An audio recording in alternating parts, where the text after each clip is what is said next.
Bien sûr, une gouvernante va peut-être avoir un dashboard dans Smartist pour avoir une vue d'ensemble, bien sûr. Il y a toujours cet aspect planning, on va dire. Mais par contre, au jour le jour, l'opérationnel, des urgences et tout ça, la tâche se crée, mais elle devient un message WhatsApp envoyé sur la bonne boucle, le bon groupe. L'IA, pour ça, est incroyable. Comprendre le contexte, ça arrive à comprendre l'intention, de faire un résumé, de le traduire et de l'envoyer dans des groupes en fonction du choix du client. Et je pense que ça va développer une toute nouvelle porte d'entrée pour les conciergeries qui vont utiliser ce genre d'approche avec les propriétaires. C'est en fait tout le suivi de valorisation des biens. Pas seulement de fournir le service, mais en plus, je vais m'assurer que la valeur de votre bien ne diminue pas. Moi, je suis un partisan de la transparence totale, mais il faut que les voyageurs soient éduqués sur l'intelligence artificielle et on arrive tout doucement à une acceptation de l'intelligence artificielle par la société. Ça reste un choix. Moi, je rejoins sur cet élément-là. Alors, ça reste un choix. Mon choix, pour ma conciergerie, c'est de ne surtout pas le dire. Salut à tous, salut les conciergeries. On se retrouve aujourd'hui dans cet épisode de Conciergerie de rêve, le talk show, avec, comme d'habitude, des invités de marque. Aujourd'hui, je vais recevoir Laurent et Olivier, qui sont cofondateurs de Smartist, une solution d'IA basée sur WhatsApp qui permet de répondre automatiquement aux voyageurs, mais aussi, et ça c'est important, d'optimiser l'organisation interne de votre conciergerie. Alors, on va parler technologie, gain de temps, qualité de service, mais aussi transformation de nos métiers. Merci à tous les deux, en tout cas, d'être présents. Merci Olivier, merci Laurent. Merci. Avec plaisir, merci à toi. Eh bien, écoutez, moi, je suis ravi de vous accueillir aujourd'hui parce que, comme j'ai dit, on va parler d'IA et ça parle à beaucoup de monde, mais pas que. Et c'est ça que j'aime dans votre solution. On va en parler tout au long de cet épisode. Vous avez une solution qui nous permet d'aller beaucoup plus loin que simplement répondre aux voyageurs parce que voilà, les échanges avec le voyageur, c'est important, ça on va y venir. Mais il n'y a pas que ça. Et notre conciergerie, justement, votre solution permet d'optimiser justement une partie de notre organisation interne. Alors, je dirais un petit peu comme pour toutes les personnes que je reçois dans le podcast, on va déjà commencer par vous déjà, qui vous êtes, comment vous êtes arrivé dans le monde de la location courte durée, de la conciergerie, qu'est-ce qui vous a plu là-dedans, enfin, racontez-nous un petit peu votre histoire à tous les deux. Alors, je ne sais pas lequel veut commencer, Laurent ou Olivier, je vous laisse choisir. Ça marche. J'y vais, Olivier, ça te va? Vas-y, ouais, bien sûr. Ouais. Ok. Ouais, donc moi c'est Laurent. Comment, alors le cheminement, il y a un peu deux fils conducteurs dans ma vie. D'abord, il y a celle de ma formation professionnelle de base en ressources humaines. Et là, on était vraiment sur l'accompagnement des leaders, des équipes, coach certifié agile, qui est vraiment une méthode de travailler en interne de manière très rapide dans le développement technologique, mais aussi pour n'importe quel projet. Donc, cette passion d'aider, de diriger un peu les leaders et les équipes, et une énorme passion voyage et investissement. Pas forcément investissement immobilier, mais ça se rejoint. Et donc, toujours eu, en fait, beaucoup de passion sur quelle expérience on donne aux voyageurs, parce que moi, j'étais très axé sur quelle expérience on donne aux employés au jour le jour. Et j'ai été un consommateur, très ardent et j'allais pas sans doute pas le premier, hein, mais on va dire, dans les 10-20 premiers 20 000 clients assidus d'Airbnb, quand finalement ça a commencé à être déjà une belle plateforme parce que quand ils se sont lancés en Europe, ils avaient déjà pas mal fait, de développement aux États-Unis, bien sûr. Et donc en fait, voilà, moi j'adore voyager, j'ai énormément voyagé et c'est vrai que la location courte durée, plus cet aspect RH, c'est vrai que ça m'a toujours plu. Et avec Olivier, moi, j'ai eu l'opportunité un peu de mettre les 2 ensemble, avec, l'aventure Smartist, mais aussi avec l'aide sur la conciergerie Swiss Alpine Escape. Voilà, donc c'est un peu l'histoire. Et puis effectivement, revenir, en Europe après 15 ans à Londres, j'avais vraiment envie de faire autre chose, de plus être en corporate, de se lancer dans l'entrepreneuriat en plus. Donc il y a beaucoup d'étoiles qui se sont alignées pour moi. Voilà. Ok. Et toi, Laurent, du coup, qu'est-ce qui t'a amené là-dedans? Parce que du coup, je crois savoir que tu tiens une conciergerie, donc ça va être intéressant aussi. Tu veux dire C'est pour Olivier, toi, mais Olivier. Je suis en train de regarder l'un et je vois les noms affichés de l'autre. Du coup, je fais t'inquiète, t'inquiète. des petits Ça, lapsus. c'est l'avantage du direct et du live. Ah, mais oui, ben, alors, Exactement. tu as raison. J'ai une conciergerie que j'ai démarrée il y a 5 ans en montagne dans les Alpes suisses. Mais avant de parler de la conciergerie, je vais parler un peu de moi parce que j'ai un background qui se ressemble assez bien avec celui de Laurent sur la passion de la ressource humaine. Et puis j'ai eu l'occasion pendant ma carrière plutôt professionnelle dans les grandes entreprises d'être patron de l'expérience de plusieurs grands groupes dans lesquels on faisait tout ce qui était transformation, autant digitale que culturel, et donc l'humain était vraiment très centralisé dans ma carrière jusqu'à maintenant. Et puis, un changement, un tournant est arrivé, une opportunité surtout, de pouvoir commencer à acquérir des biens. Et dans ces biens-là, de pouvoir en faire des biens de location en courte durée. D'où, en fait, un parcours plutôt autodidacte dans la partie conciergerie. J'ai été baigné assez rapidement dans tous les challenges opérationnels, dans la communication client, dans tout ce qui arrive autour de la conciergerie.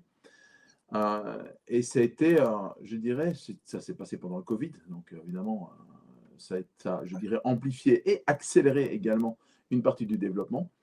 Et puis d'un bien vers 2, vers 5, vers 10, vers 20.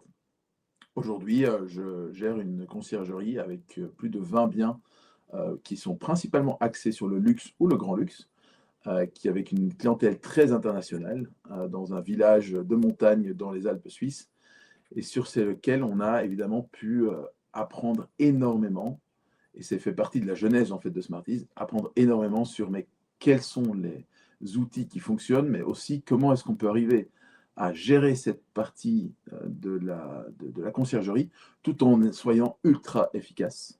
Et tout ce qui est perte de temps et gain de temps, en fait, a été un cheval de bataille depuis le début.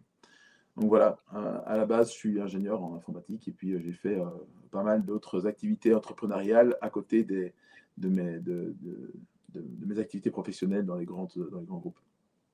Et je suis ravi d'être sur ton podcast aujourd'hui. Et puis, ça fait plaisir de pouvoir échanger, et surtout avec ceux qui nous écoutent et qui nous regardent, parce que je pense qu'il y a tellement de sujets aujourd'hui dans lesquels on a pu soutirer de nos apprentissages en tant que concierge, mais également en fait des interactions avec d'autres activités comme les activités de transformation sur lesquelles Laurent et moi ont été impliqués en fait pendant plus de 20 ans dans des très grandes entreprises. Comment on arrive à appliquer ce grand élément dans des microcosmes comme des conciergeries? Ça fait de nous en fait vraiment je pense, Laurent, hein, je ne mets pas de laurier sur nos épaules, mais je pense qu'en fait ça nous sert énormément aujourd'hui quand on se rend compte du jour au jour des opérations journalières des conciergeries. Ouais, ok. Ok, ouais, génial. Et alors, qu'est-ce qui vous a donné l'idée de vous associer? Parce que c'est vrai que, alors déjà, dans ta conciergerie, tu n'en as pas parlé, mais je crois que tu es associé aussi. Mais qu'est-ce qui vous a donné l'idée de vous associer dans le projet Smartease? Alors, on va en parler après, justement, qu'est-ce que c'est précisément. Bien Mais sûr. j'aime bien savoir, justement, échanger sur l'association, parce que c'est un sujet, même dans les conciergeries, d'ailleurs, certains sont associés dans leur conciergerie. Qu'est-ce qui vous a donné l'idée de vous associer? Quel était un peu voilà, c'était quoi un peu, qu'est-ce qui vous a amené à vous associer? Parce que c'est un sujet qui me semble intéressant à aborder avec mon équipe. Bien sûr. Bah, déjà, bien sûr, nous, on s'est rencontrés au travail à Londres, justement quand on était dans ces grands groupes, donc on a forcément déjà développé une affinité de vision du travail, de ce qu'on faisait à l'époque, et puis, forcément une relation, qui est devenue de plus en plus amicale. Voilà, bon, de toute façon, dans l'association, il y a toujours une rencontre à la base, voilà. Qu'elle soit forcée ou pas dans l'univers des startups de la Silicon Valley ou organique, bon, il faut que ça matche, voilà. Et puis on a très vite vu, parce on était associés sur une autre aventure en consulting RH, justement, en particulier sur l'intelligence artificielle déjà à cette époque. On a tout de suite vu qu'il y avait beaucoup de complémentarité au niveau de ce qu'on peut apporter chacun. Bien sûr, une vision et une passion commune, donc ça se transmet, enfin se traduit, pardon, si tu veux, dans des objectifs qui sont alignés, mais aussi une façon de voir les choses qui est alignée. Et effectivement, l'envie commune d'être dans l'entrepreneuriat, puisque ça, c'est encore un cadre complètement différent. Voilà, on a la particularité finalement d'avoir pas mal de bouteilles en corporate, on va dire, hein. Ça fait quand même presque 20 ans chacun. Autant dire que c'est vrai que surtout dans le milieu de la technologie, du SaaS, où on opère, voilà, il y a des gens quand même beaucoup plus jeunes qui se lancent. Voilà, nous, on a eu aussi le bénéfice de pouvoir se connaître sur 10 ans avant vraiment de se lancer à fond. Tout à fait. Moi, je vais Ok. reprendre en fait, parce qu'il y a 3 points que Laurent a expliqués, je pense qu'ils sont fondamentaux. Et je vais ajouter le 4e. Passion, vision, complémentarité, c'est les 3 points de base. Laurent, tu l'as dit, superbe, donc je ne vais pas en rajouter là-dessus. Par contre, je vais ajouter un truc, c'est la valeur partagée. C'est-à-dire qu'il y a un point vraiment, je pense, qui nous différencie, c'est que depuis le début, on a des valeurs partagées. la façon dont on gère nos équipes, la façon dont on gère nos clients, la façon dont on approche les moments de doute, la façon dont on approche aussi les moments de joie. Tu vois, la vie entrepreneuriale, c'est fait comme un Ouais. roller coaster. Ça monte, ça descend, c'est la vie normale d'une entreprise. Et je pense que l'alignement dans les valeurs, la passion, la vision et le partage des tâches à travers la complémentarité, c'est la clé du succès pour n'importe quelle association. Et puis, c'est aussi la clé de la faillite de n'importe quelle association. Donc, moi, je pense que ces 4 points-là C'est sont des vrai. points Ouais. fondamentaux. Ouais, tout à fait, tout à fait. Moi, c'est vrai que, alors, je profite pour vous poser cette petite question. C'est pour un ami qui en aurait éventuellement besoin. Mais moi, j'aime bien parler de la complémentarité parce qu'il y a la vision, tout ça. Moi, je suis complètement d'accord. Je suis vraiment en phase avec tout ce que vous dites. Et dans la clé complémentarité, il y a un truc qui me semble hyper important, c'est que ouais, il ne faut pas qu'on se marche dessus. Chacun doit avoir ses activités, ses spécialités. Et j'irais même plus loin, c'est que euh, pour moi, les associés doivent vraiment avoir des compétences très poussées dans un ou plusieurs domaines. Et, c'est pas parce qu'il y en a un qui sait faire quelque chose entre guillemets d'un peu basique qu'on peut acheter par ailleurs. Ça, pour moi, c'est pas un associé. C'est une prestation qu'on doit acheter. Par contre, les associés doivent avoir des compétences très très poussées et très complémentaires. Je sais pas si c'est quelque chose que vous partagez, mais Absolument, je peux en parler. Tu vois, Laurent et moi, on est très complémentaires à tout niveau, mais ça va dans nos façons de penser, aussi sur les activités qu'on fait au jour le jour, nos compétences. Tu vois, donc, pour parler crûment, moi, je suis plutôt dans la partie technique pour l'instant, même si j'ai un attachement commercial que j'adore. Tu vois, plutôt dans je dirais, quand on est dans les discussions assez avancées avec un client, c'est quelque chose, tu vois, que je fais assez bien. Mais par contre, c'est vrai que dans la partie démarchage, organisation, même de personnel, hein, du temps, des activités, etc., j'ai beaucoup de mal à pouvoir gérer ça. Et Laurent, c'est un peu mon yang, tu vois. Moi, si je suis le yin, c'est le yang. Si moi, je suis le yang, c'est le yin. C'est qu'on a découvert, et je pense qu'on a découvert ça il y a déjà assez longtemps. Depuis même nos activités, quand on travaillait dans ce grand groupe anglais, hein, Laurent à Londres, on a découvert cette complémentarité. Donc, en fait, on savait déjà presque ensemble comment on allait pouvoir s'organiser. Et puis, c'est aussi la découverte, et je pense que c'est les moments, ça c'est un truc, Laurent, c'est toi qui as eu l'idée, et je trouve ça génial, c'est que tous les mois ou tous les 2 mois, on essaye de se poser et de faire une journée et demie ensemble pour revoir tous les points positifs, toutes les choses en fait qui permettent de se réaligner de façon assez régulière sur des points très stratégiques, très organisationnels, très directionnels. Et ça, c'est quelque chose sur lequel je me souviens encore de notre première expérience où on l'a fait, et ça montre hein, le degré de complémentarité, parce que tu vois, c'est aussi dans l'acceptation des idées de l'autre. Laurent, on a fait ça, et on a fait ça près de Lausanne, en Suisse.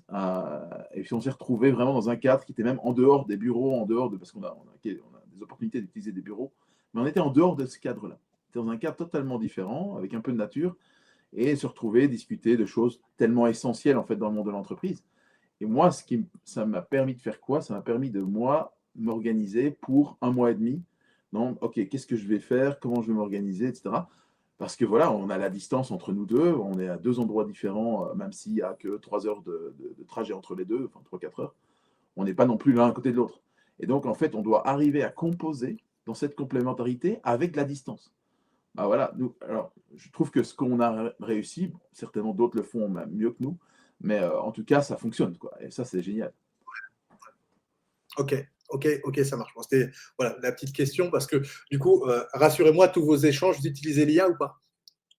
Ouais, ouais, c'est ça en fait. Moi, voilà, ouais, ça, voilà, ça sert plus à rien, tu vois. Autant gagner du temps, hein, même dans les interactions humaines. Tout à fait, voilà. Ok, ouais, du coup, ça me Mais permet.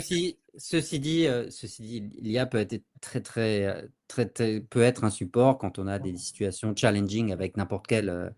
Voilà, ça peut toujours être quand on est dans des moments de doute aussi. Il faut faire attention à ce qu'on partage. Donc, faut pas non plus. Voilà, il y a une complémentarité, ça peut aider. Mais oui, non, non, non, pas trop, non. Sinon, là-dessus, non. Non, par contre, c'est un point là que tu touches qui est, moi, je trouve assez intéressant. C'est qu'on a une approche IA en premier dans notre business. C'est-à-dire que ce soit pour la partie développement produit, développement commercial, etc., on est vraiment dans le bain. Alors, grâce à une expérience passée, évidemment, et notre expertise dans ce domaine.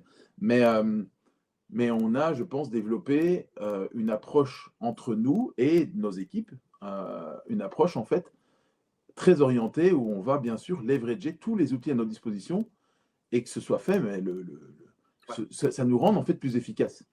Ce que ça ne nous enlève pas, c'est la partie humaine.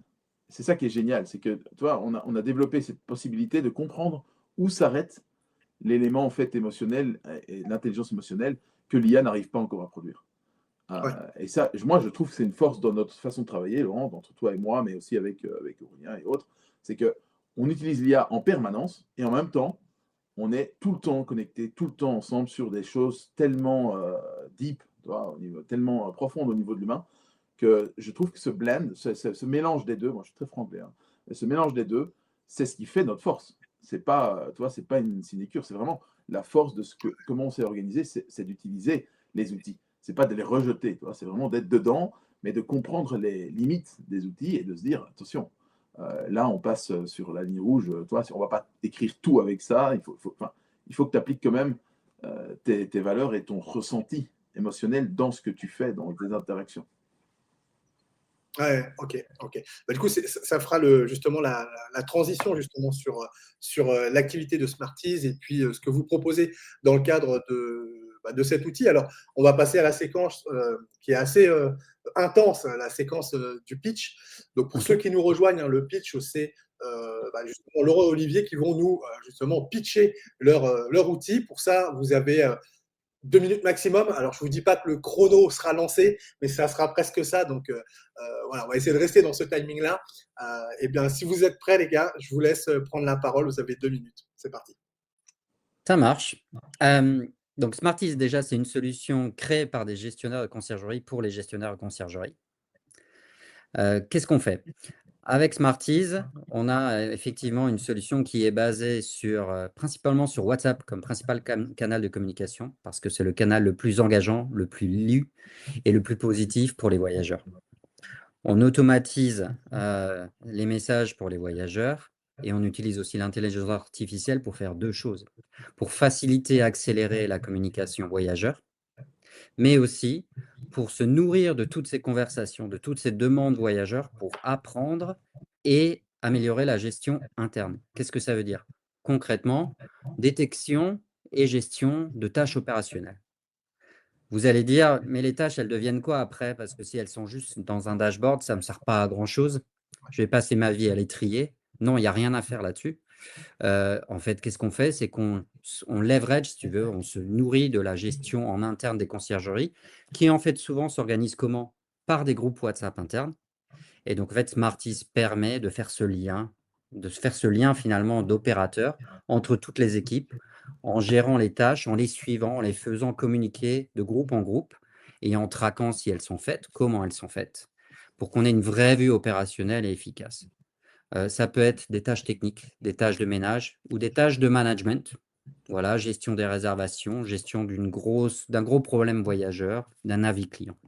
Ce qu'on a vraiment observé là-dessus au niveau de l'impact, c'est bien sûr une augmentation au final des revenus, mais surtout une augmentation des avis clients parce qu'on a moins de relectures, plus de messages lus, plus d'engagement sur WhatsApp, une grosse réactivité aussi et le fait que finalement l'IA elle est là, quand, il y a des réponses faciles, mais qu'on continue à les apprendre à être plus humaine et cetera, mais qu'on remplace pas l'humain totalement et je pense que c'est quelque chose qu'on va discuter beaucoup aujourd'hui sur ce podcast. Voilà, ça c'est Smarties. Pour info, on est basé en Suisse et on sert, tous les marchés dans le monde, essentiellement en Europe, au Maroc et au Sri Lanka. D'accord, d'accord. Génial, génial. Ça Ouais, faisait alors 2 tu l'as minutes dit, ou pas, hein? on n'est pas loin. Hein, tu vois, le chrono, je pense que tu as fait 2 minutes, un tout petit peu plus, je pense. Mais voilà. Mais Super, j'enregistrerai ça, je m'en servirai, merci. Très bon exercice. exactement, exactement. Tu pourras t'en servir par ailleurs. Euh, ouais, donc vous avez choisi d'utiliser WhatsApp comme canal justement d'échange. Alors, je voudrais aborder un petit peu votre outil, d'une part sur la partie IA, communication voyageur, et d'autre part cette partie organisation interne, parce que c'est vrai que ça c'est hyper Ouais, important. On a déjà reçu hein, d'ailleurs dans le podcast des outils d'intelligence artificielle qui permettent de répondre aux voyageurs. ces outils ont des avantages et des inconvénients différents. Le vôtre, pour le coup, justement, va utiliser WhatsApp et va sur l'organisation de la conciergerie. Et ça, c'est un peu la spécificité. C'est vraiment ce que j'ai apprécié, moi, dans votre outil. Alors, tu disais que tu utilisais WhatsApp parce que c'était ce qui est le plus positif ou le plus lu par les Bien voyageurs. sûr. Est-ce que tu peux nous dire un petit peu, c'est quoi votre expérience Ouais, peut-être ouais. personnelle sur ce Ouais. sujet-là? Qu'est-ce que c'est sympa? Bah, je vais parler de l'expérience d'Olivier et de sa femme pour commencer. Ça te va, Olivier? Je peux, Bien sûr, hein. ouais, je la connais bien. C'est vrai qu'au début de la conciergerie, en fait, et puis c'est un peu, c'est Olivier qui observait quand il y avait 2-3 propriétés. On teste des plateformes, les Unified Inbox Messaging des PMS, d'autres choses comme ça. Mais souvent, on doit aller dans plusieurs interfaces, comme on le sait, les plateformes des OTA, les emails, etc. Donc déjà, il y a beaucoup de friction là-dessus pour être rapide et plusieurs applications ouvertes en même temps. Et puis, ben, on se rend compte que les taux de lecture des instructions, ils ne sont pas géniaux, on ne peut pas les mesurer. Et en fait, ça se traduit comment? Ben, on répète toujours la même chose. Et puis parfois, en fait, des erreurs, pas des erreurs de communication, mais ce qu'on va dire miscommunication en anglais, donc la communication qui passe pas ou qui est mal comprise. Donc, Olivier et sa femme commencent à créer des groupes WhatsApp pour chaque réservation manuellement. Voilà, donc on prend les données du PMS. Ah, voilà. Ah, tiens, bon, aujourd'hui, je vais créer les nouvelles réservations. Et on avait des messages pour chaque propriété très spécifique avec une séquence. Hein, voilà, on envoie telle chose à tel moment. Mais avec, en fait, sur WhatsApp, pourquoi? Parce qu'aussi, au niveau des médias, des choses qu'on peut envoyer, images, petites vidéos, emojis, réponses automatiques déjà à la base, hein, ça existait déjà avant l'IA, des sondages qui sont extrêmement importants. On arrive à créer quelque chose où les gens nous répondent, les scores augmentent. Sur Airbnb, on a la catégorie communication enfin au maximum tout le temps. Les minces, on tient quelque chose. Après, on regarde quand même les données et tout. Un email, il est lu entre 20 et 30% du temps. Un SMS, 90% du temps. Un WhatsApp, 99% du temps. Ah oui, intéressant. Voilà. Donc, du coup, on se dit, mince, waouh. Et puis surtout, alors il y a une attente de réponse. Mais ça, on viendra à ce qu'on a développé ensuite. Mais il y a un engagement qui est assez incroyable. Donc, on se dit, on tient quelque chose. Après, quand on passe de 2 à 10, de 10 à 25 propriétés, là, par contre, l'approche manuelle ne marche plus. Et c'est en fait comme ça qu'on a décidé d'automatiser sur WhatsApp. On s'est aussi rendu compte que finalement, au niveau des réservations en répété, eh ben, elles passaient de nouveau maintenant en direct. Toutes les nouvelles réservations ne passent plus sur les plateformes parce qu'en fait, les gens aussi, et ça c'est peut-être plus difficilement explicable, mais on a quand même une perception qu'on est beaucoup plus proche de notre interlocuteur sur WhatsApp. On a moins de barrières.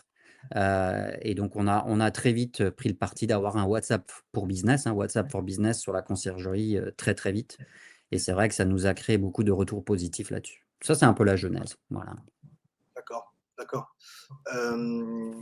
Du coup, toi, Olivier, justement, opérationnellement dans ta conciergerie, est-ce que tu as l'impression effectivement d'être plus proche de tes voyageurs par WhatsApp ou eux d'être plus proches de toi? Est-ce que c'est quelque chose que tu vérifies concrètement sur le terrain? Oui, oui, mais depuis le début, en fait, tu vois, on s'est rendu compte que WhatsApp, c'était le channel où on avait le plus d'interactions et surtout le plus de retours. Tu sais, un des grands problèmes que j'essayais de résoudre, c'était comment tu sécurises la vie voyageur. Et puis, j'ai fait l'erreur, toi, de laisser en fait les automatisations sur Airbnb se faire. Et tout d'un coup, je reçois un avis. J'ai pas eu beaucoup d'avis négatifs dans ma carrière de concierge. Parce que tout de suite, tu vois, j'ai compris la valeur d'un avis négatif qui est énorme. Et en fait, je me suis rendu compte, il y a un client qui. Je vais te donner un exemple, hein, si ça ne te dérange pas dans le Vas-y, vas-y. podcast, je vais vous partager un exemple concret. J'ai un client canadien qui arrive dans un appartement et il se passe que tout se passe bien. Monsieur très content de tout ce qu'il trouve dans l'appartement et il partage sur Airbnb, tout est bien, on est arrivé. Ensuite, il me dit, est-ce que vous pouvez organiser un chef privé? On organise un chef privé, on fait tout le nécessaire, etc. L'expérience se passe très bien, je reçois même quelques photos. Donc, pour moi, tout positif. Ensuite, arrive le moment du départ, moment critique dans nos conciergeries, parce qu'en réalité, jusqu'à ce moment-là, on n'a vraiment qu'un avis. Enfin, je ne suis pas sur place, moi. Toi, l'appartement, je ne vis pas dedans, donc je ne suis pas là à côté d'eux.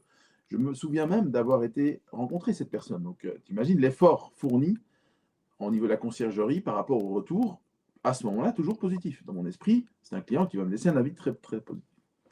Ensuite, le client part, il me dit, j'ai oublié mon iPad. Je dis, bah, écoutez, il n'y a pas de problème, je vais vous l'envoyer. Bon, envoyé au Canada, qui a 60 francs, donc environ 60 euros. Imagine quand même le coût d'envoyer l'iPad. Nous, on est dans le luxe, donc tu vois, le service est assez élevé, donc c'est le genre de choses sur lesquelles je ne vais même pas forcément aller chercher de le faire rembourser ou autre. Donc tu vois, le concept quand même du service très, très, très poussé à la personne. Et là, un avis tombe 4 sur 5. Et je reçois l'avis, et je dis, mais c'est fou. Pourquoi on est à 4 sur 5 alors qu'on a fait tout ce qu'on aurait pu faire?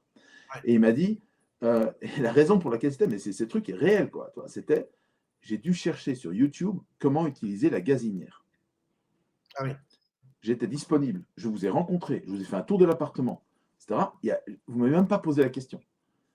4 sur 5 parce que je n'ai pas montré comment fonctionnait la gazinière alors qu'il faut appuyer sur un bouton. Et ils ont dû chercher sur YouTube.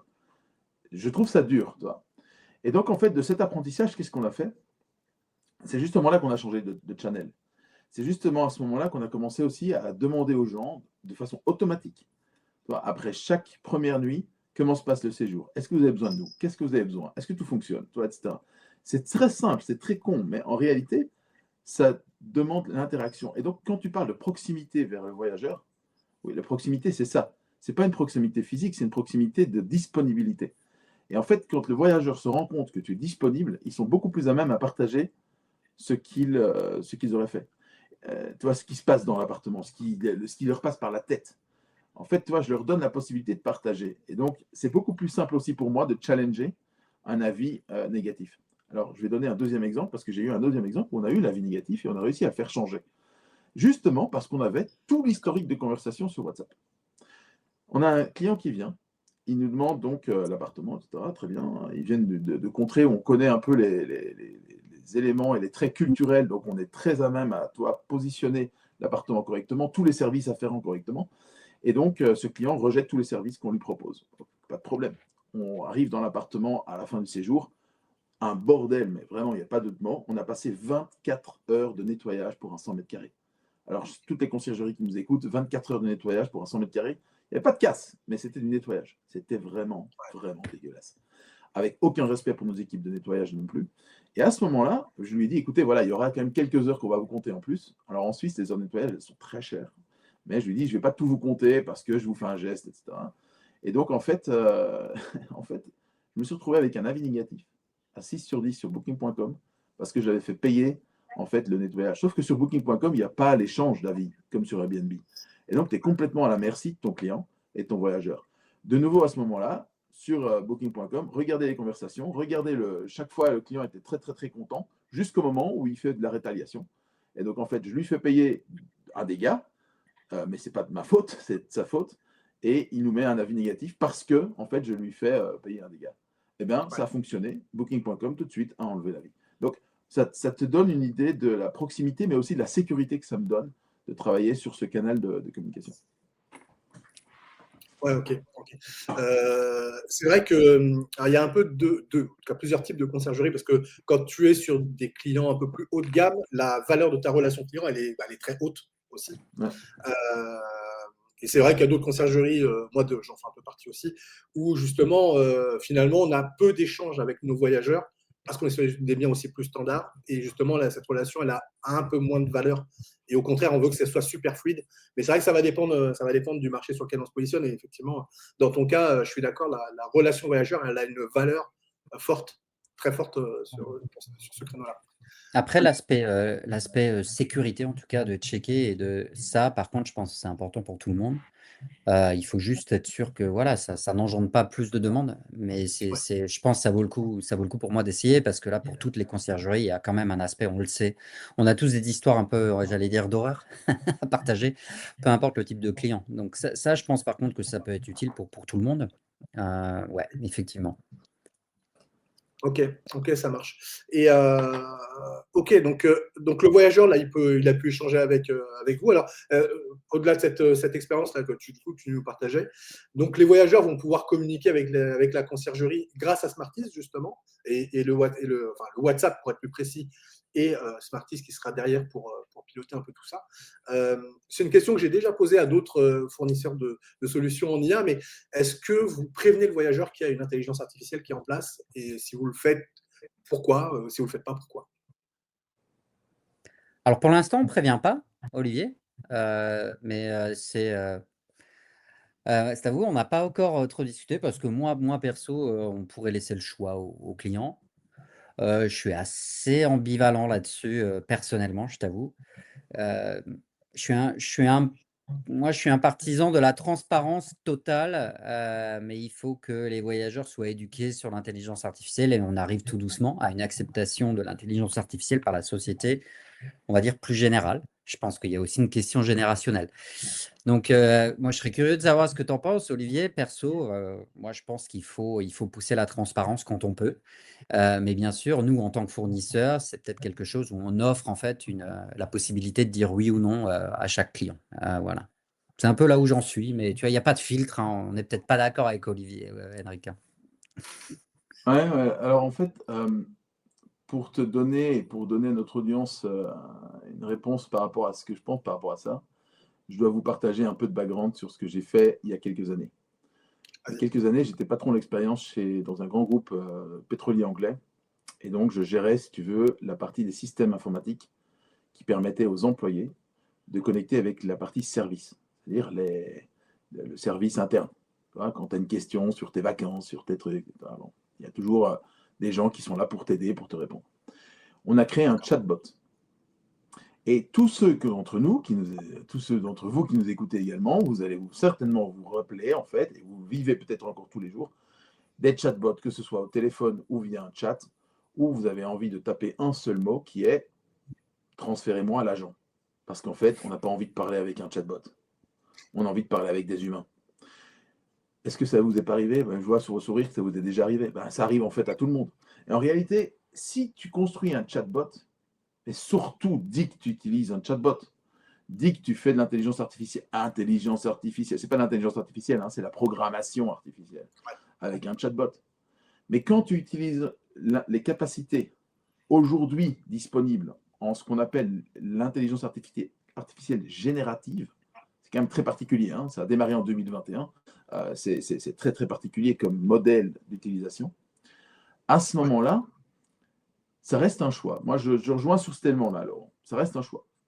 Mon choix, pour ma conciergerie, c'est de ne surtout pas le dire. Parce qu'en réalité, et c'est Smartis qui le fait en plus chez nous, c'est que tu as énormément de garde-fous. C'est-à-dire que l'objectif, c'est de quoi? L'objectif de l'IA, c'est quoi? C'est de te faciliter la vie en tant que concierge. C'est de te faciliter la vie, mais jusqu'au point où le client a besoin de toi. Parce qu'en fait, l'humain, il est toujours là. Il ne va pas être remplacé demain. Hein. Donc, en fait, c'est d'arriver à faciliter cette vie jusqu'au moment où le client, le voyageur, a besoin de toi. Donc, l'objectif de l'IA, c'est d'arriver jusqu'à ce point-là et de t'aider à y arriver. Donc, en fait, il faut qu'il prenne ta personnalité. Parce que s'il ne prend pas ta personnalité et que le client peut arriver à faire la différenciation, il va dire, ouais, la prochaine fois, speak to an agent. Tu vois? Donc, en fait, il ne faut surtout pas arriver à ça. Et donc là, il faut créer un système de garde-fous qui permet d'identifier tous les signaux possibles et imaginables, que ce soit des signaux dynamiques ou statiques, pour déclencher le moment où l'IA te dit, là, j'ai besoin de toi, Laurent. Là, j'ai besoin de toi, Olivier. Là, j'ai besoin de toi, Henrik. Et tous ceux qui nous écoutent. Parce que c'est là la vraie valeur ajoutée de l'humain. La valeur ajoutée de l'humain, c'est d'arriver à faire cette transition de façon absolument transparente. Et je pense justement, si tu es dans ce cadre-là de réflexion, de pensée, ce qui est mon cas, eh bien, il ne faut surtout pas dire que tu travailles avec l'IA. Parce qu'en réalité, elle va arriver à créer ça de façon tellement fluide que la personne ne peut plus faire la différence entre les deux. Mais c'est un parti pris. Tu vois, sur le travail sur lesquels on a travaillé avant, dans l'IA et surtout dans la partie humaine, on avait déjà identifié ces choses-là. Et je vais juste terminer en disant, pour moi, c'est surtout l'évolution sociétale aujourd'hui qui m'amène à penser ça. C'est-à-dire que, tu vois, si on était il y a 5 ans, quand on faisait du chatbot, absolument, il faut dire que tu es avec un chatbot et qu'à tout moment, tu peux dégager en disant « speak to an agent ». Mais aujourd'hui, en fait, ton objectif, c'est un objectif de performance, d'efficacité en interne. Ton choix, c'est d'utiliser l'IA ou pas. Si tu ne l'utilises pas, à mon avis, demain, tu es mort. Si tu l'utilises, tu as de la chance, en fait, tu vas pouvoir concourir avec d'autres personnes qui commencent à l'utiliser. Parce que le problème, c'est pas que tu ne l'utilises pas. Le problème, c'est que les autres l'utilisent et donc ils sont plus efficaces que toi. Et donc, tu dois arriver, en fait, à créer ton monde autour avec des outils qui permettent de t'aider. Aujourd'hui, ChatGPT, Grok et autres, c'est super. Ça te facilite la tâche, mais tu dois encore faire quand même pas mal d'activités. Comment tu arrives, comment toi, tout le monde, on arrive, en fait, à utiliser ça de façon intelligente, mais de garder cet élément de contrôle pour que l'IA ne fasse pas n'importe quoi. Et c'est cette transition IA humain sur laquelle nous, on est experts, qu'on a mis en place dans Smarties et qui, je pense, peut faire la différence. Mmh. Ouais, ok, ouais, vous avez vraiment sécurisé ça, ce qui fait que, en effet, il y a ce sentiment que l'IA est vraiment humaine. Alors moi, je te rejoins pas mal aussi, Olivier, moi, parce que, pour ceux qui ont profité de mes accompagnements et puis même de certains webinaires, je parle souvent de, quand on est solopreneur, en tout cas, c'est le cas quand même de beaucoup de conciergeries, je dis toujours qu'on doit être à plein d'endroits en même temps pour faire plein de choses différentes. Et moi, ce que je leur dis dans mes webinaires, c'est que, en fait, c'est ce que j'appelle créer une armée de clones. En fait, donc, petite Mmh. référence à Star Wars pour ceux qui ont suivi. Et en fait, ces clones-là, ils vont justement faire le même travail que nous, le travail physique, en tout cas ouvrir, enfin, manipuler une clé, donner une clé, en travers une boîte à clés par exemple, mais aussi d'avoir le même comportement que nous vis-à-vis du voyageur. Et je trouve que justement, l'IA, elle nous permet de faire ça, d'avoir Ouais. vraiment notre double à nous auprès de ce voyageur-là. Moi, je suis assez fan de ça. Et ouais, je suis plutôt pour, en effet, ne pas nécessairement le dire. Par contre, il faut vraiment que l'IA soit bien sous contrôle, comme tu l'as dit, et qu'elle nous ressemble, en fait, que ce soit notre clone, quoi. Moi, Hein. c'est un peu ma vision par rapport à ça. Euh, alors justement, tu disais tout à l'heure que vous avez tout mis sous contrôle. Alors, à quel moment votre IA va se dire, bon, ok, là, je ne sais pas répondre, il faut Bien que sûr. ce soit un humain qui intervienne, il faut que le concierge intervienne. Comment Ouais, c'est fait chez vous? Je peux en parler un peu, puis Laurent, tu n'hésites pas à me corriger je t'en prie, aussi. vas-y Olivier. Vu que j'ai fait la programmation de l'IA, je peux vous donner des détails vraiment très précis. Il y a un tout premier facteur et signal, c'est le sentiment du voyageur. Notre IA, elle mesure en permanence le sentiment du voyageur. Et surtout, elle mesure les dégradations et les améliorations de sentiment de voyageur à travers des conversations. Les conversations, bien sûr, tu as compris, chez nous, c'est sur WhatsApp, mais elles peuvent être aussi sur Airbnb, sur email, n'importe quoi. On a un système qui permet d'unifier tout ça, tu vois, par contact et par réservation. Dès que le sentiment du voyageur déclenche en fait une dégradation, l'IA, il faut qu'elle s'arrête. Parce qu'en fait, tu ne sais pas si c'est l'IA qui a causé la dégradation ou si c'est autre chose externe en fait qui doit arriver, mais c'est là que l'humain doit arriver. Parce que l'intelligence émotionnelle que tu dois appliquer à quelqu'un qui n'est pas content, qui a un problème, qui rencontre une difficulté, c'est la valeur ajoutée de la conciergerie. Le deuxième point, c'est un problème de priorité. C'est-à-dire qu'on a créé un système qui nous permet de mesurer la priorité de chaque message. Donc, c'est des relativités. Et donc, en fait, dès le moment où tu as des priorités qui montent à un niveau élevé, beaucoup trop élevé, et donc c'est ce qui augmente un risque de dégradation future, donc c'est prédictif, c'est pas réactif, c'est prédictif, l'IA se déclenche en disant « je préfère passer la main », parce que c'est vraiment quelque chose sur lequel il y a une sensibilité importante. Et ensuite, il y a les éléments de répétitivité. Le client se répète plusieurs fois avec des messages différents. Il dit, tu vois, si tu poses une question, c'est quoi le mot de passe de Wi-Fi? Et puis après, c'est le Wi-Fi ne fonctionne pas. Et puis c'est le Wi-Fi, j'ai toujours du problème pour me régler sur le Wi-Fi. C'est peut-être pas le même problème à chaque fois, mais il y a une répétitivité sur quelque chose. L'IA aurait essayé de t'aider. Il t'aurait donné le mot de passe, t'aurait donné ton truc, il va dire, ah, c'est bon, c'est quoi? En fait, là, j'ai besoin de passer la main, il y a peut-être besoin de quelque chose d'autre. Mmh.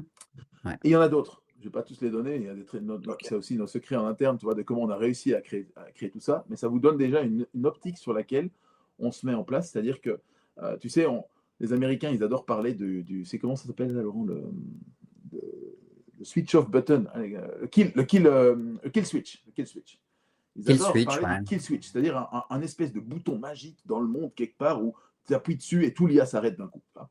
Mais si tu veux, nous, on a développé un peu notre propre kill switch. C'est-à-dire que l'IA, elle ne peut pas faire n'importe quoi. Il faut la contrôler, il faut lui mettre des barrières vraiment très, très précises. Et ça, c'est, je pense, ce qui va permettre de continuer à avancer. Et ce n'est pas que nous. Hein. Moi, j'invite tous ceux qui développent dans l'IA à vraiment réfléchir sur c'est quoi les barrières, les boundaries, les barrières sur lesquelles il faut travailler pour éviter justement de penser que l'IA peut tout faire. On n'est pas encore à un statut aujourd'hui où ce qu'on appelle l'intelligence artificielle générale, IAG, tu vois, on n'y est pas. Je pense, beaucoup de gens que vous écoutez certainement disent oui, on y est bientôt, etc. Moi, je Non. suis quand même expert dans le domaine, je peux te dire qu'on n'y est pas encore tout près. On s'y rapproche, c'est sûr, mais on n'y est pas. Ok. Donc, tant qu'on n'y est pas, l'humain est essentiel. Et je pense dans nos métiers d'hospitalité, d'hôtellerie et autres, c'est encore plus essentiel en plus. Donc, voilà. Ouais. Moi, j'invite tous ceux qui travaillent dans l'IA à bien réfléchir à c'est quoi vos kill switch pour arriver en fait à limiter les interactions que l'IA peut avoir qui crée de la friction.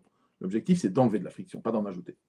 Et Ouais. Laurent, c'est quoi Non, non, je pense qu'il y a un complément qui n'est pas seulement dans la conversation et la réactivité. Henrik, c'est dans le setup, la configuration aussi. Voilà, que ce soit dans Smartease ou même d'autres outils, hein, bien sûr, il y a tout cet aspect de connaissance. C'est-à-dire que dans chaque système, on va avoir une mémoire interne.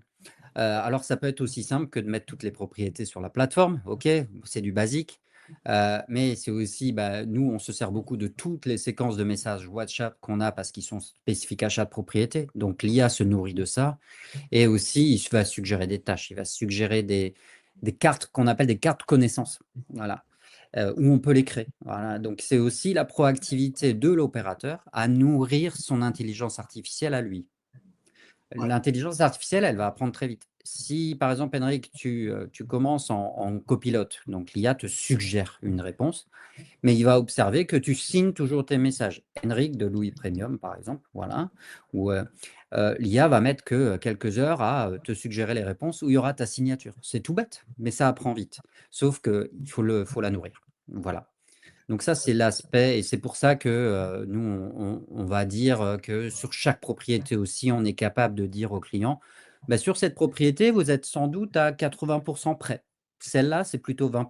Celle-là, c'est plutôt 100. Vous pouvez y aller à fond». Selon pas mal de critères, on va pas rentrer dans le détail là et puis il y en a certains, c'est des choses aussi qu'on publie pas forcément. Donc ça te permet aussi d'avoir un garde-fou, on va dire, plus sur l'infrastructure en elle-même, sur ton setup et après il y a toute cette partie conversation contextuelle dont Olivier a parlé. Voilà, donc il y a vraiment 2 aspects de ces garde-fous. Sans les 2, il faut pas faire n'importe quoi, ouais. Ouais.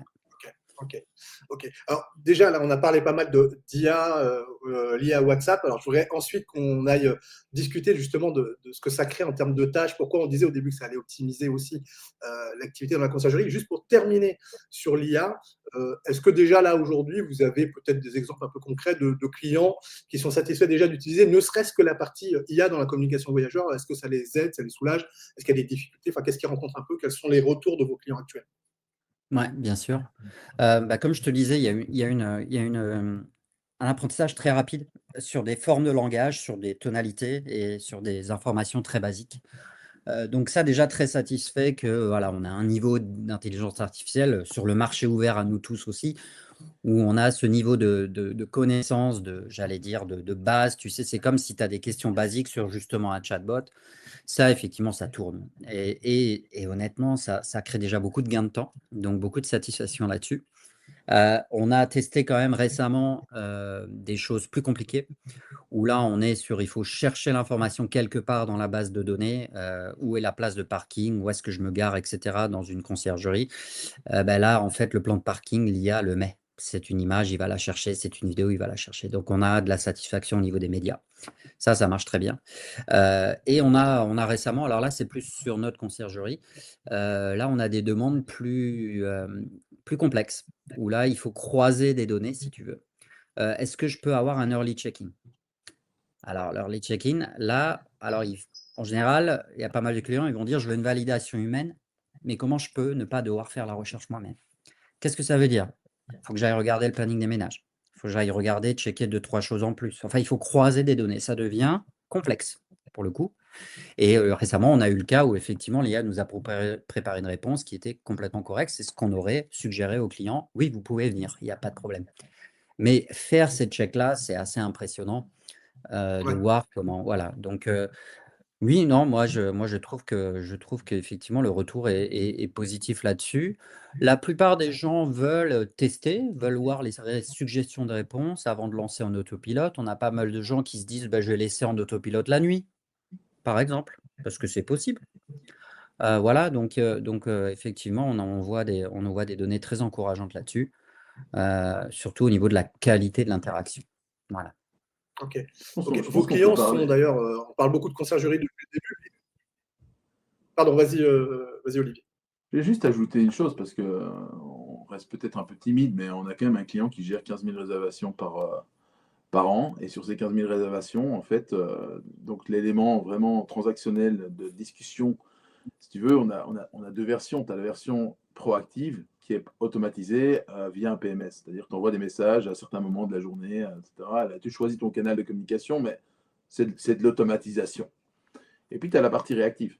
Et donc là, justement, sur ce client-là, qui vient de passer à notre version avec l'IA activée, les premières réponses, elles sont incroyables. L'équipe, en fait, lit ce que le copilote a créé et dit, mais je dois presque rien changer. Littéralement, presque rien changer, je peux envoyer. Le gain de temps est immédiat. C'est 88% en fait, de leur temps qui est gagné. Donc, elles disent, mais c'est incroyable, parce que je ne veux même plus écrire la réponse elle est faite tout de suite.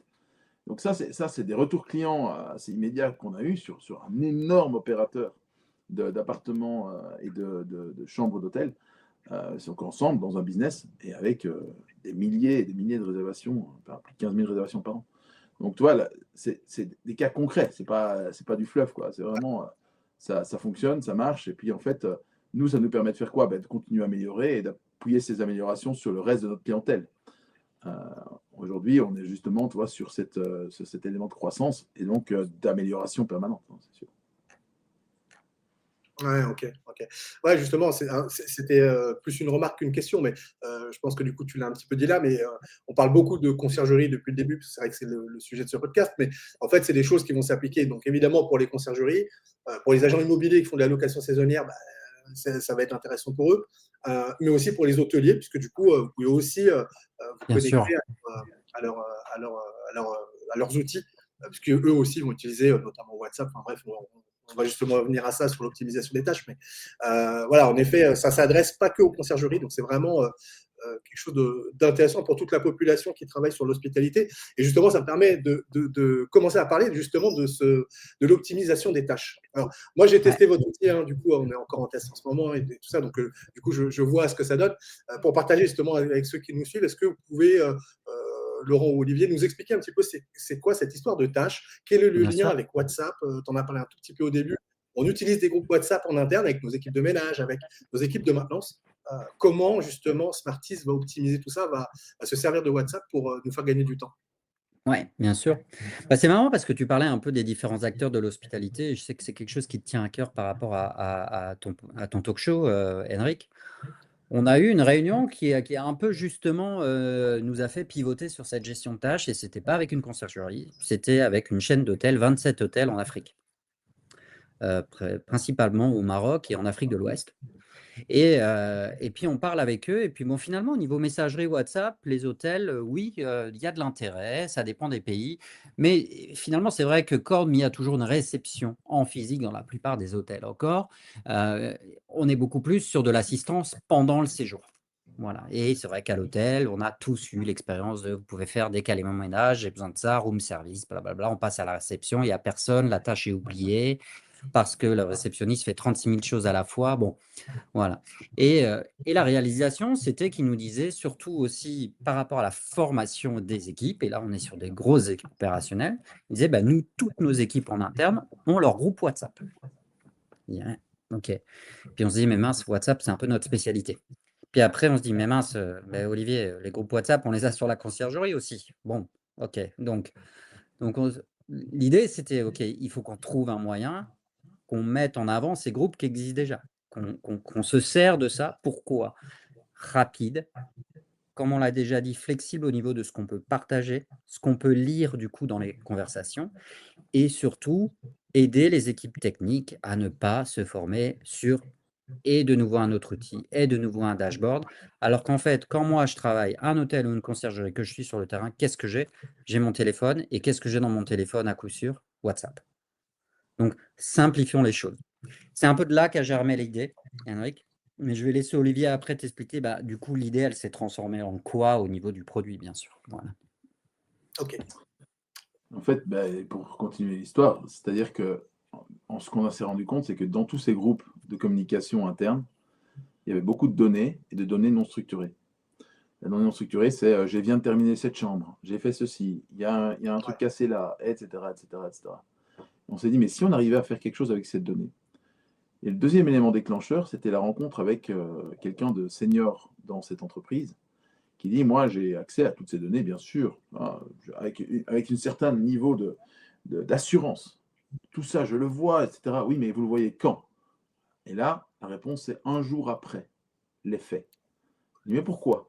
Parce qu'en fait, les équipes, elles communiquent entre elles sur WhatsApp, mais il n'y a pas le management qui est inclus là-dedans. Et après ça, il y a un rapport. Il y a quelque chose qui sort de ces groupes, qui est non structuré, et qui devient formel. Sauf que tout ça prend du temps. Et donc le temps, en fait, pendant ce temps-là, qu'est-ce qui s'est passé? Le voyageur, il est parti. Et puis si l'expérience n'était pas au top, ben en fait, tu n'as pas le moment, tu n'as plus l'opportunité de réagir.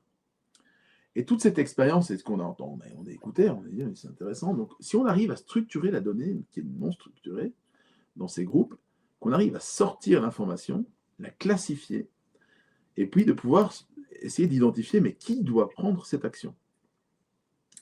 Et c'est ça notre force, et c'est ça qu'on a réussi à faire. C'est-à-dire qu'on s'est dit, mais parce que l'action, elle peut sortir d'un groupe de ménage, mais elle doit rentrer dans un groupe technique, maintenance. Il y a une lampe cassée, il y a une ampoule qui pète, il y a un truc, etc. Ça peut venir de n'importe quel endroit, ça peut venir du voyageur aussi. Il faut arriver à sortir cette information, la structurer et envoyer cette information à la personne qui va faire le travail. Et ça, c'est vraiment, je pense, sur quoi on travaille aujourd'hui et que tu as pu tester certainement, c'est que on arrive à bien comprendre. Et on ne pourrait pas le faire si on n'est pas l'IA, hein, je vais vous le dire très clair. Hein. L'IA, pour ça, est incroyable. C'est-à-dire que ça arrive à comprendre le contexte, ça arrive à comprendre l'intention, de faire un résumé, de le traduire et de l'envoyer dans des groupes en fonction du choix du client. Moi, je trouve ça, voilà, cette partie opérationnelle, elle permet d'organiser le travail. Et je pense que l'organisation de travail, c'est énormément. Enfin, je ne peux pas donner un chiffre. Mais toi, Henrik, dans ta conciergerie, ou tous ceux qui nous écoutent dans votre conciergerie, réfléchissez au nombre d'heures que vous passez par semaine à gérer justement les transferts, les interactions entre personnes, internes à vos activités. Pensez même pas avec les autres, mais juste internes à vos activités. Et si 90, alors moi je suis belge, donc je parle de 90, mais 90% de ces activités, vous pourriez les automatiser, qu'est-ce que ça vous permettrait de dégager comme temps pour en fait faire les choses bien, ou mieux, ou exceptionnellement bien? Eh bien ça, je pense, c'est le module de tâches permet d'arriver à faire ça. Aujourd'hui, on travaille vraiment, tu vois, sur l'identification de la tâche, mais aussi l'aspect suivi de la tâche. Ouais. Donc, une tâche, bah, il faut que quelqu'un le fasse. Donc, il faut que quelqu'un dise, je vais le faire. C'est facile de l'envoyer. Tu vois. Je t'envoie une tâche, Henrik, et puis ça ne veut pas dire que tu vas le faire.